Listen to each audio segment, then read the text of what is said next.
Cancer diagnosis in Papua New Guinea is taking longer than expected. A shortage in pathologists is the main contributing factor. This concern was raised during PNG Air's Pinktober Cancer Information session this morning in Port Moresby. Again, Miki Kavera reports.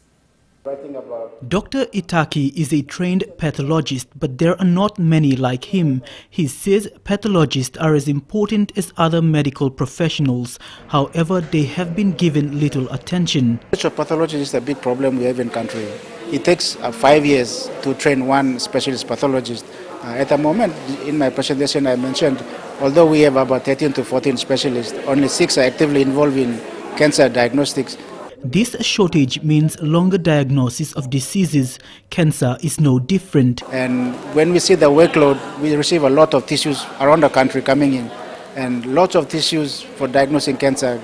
And for a pathologist of 6 teams trying to do that's an enormous amount of workload. So the direct impact is that the results take longer. It requires an all-government approach to train more specialists.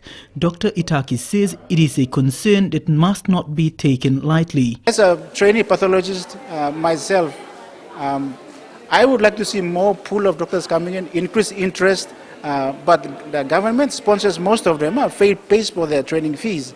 So if they have a limited budget, they say, no, we want to train only surgeons this time. We only want to train pediatricians because we have more babies dying. And then pathology gets pushed down the bottom of the priority list. Miki Kavera, NBC National News, Port Moresby.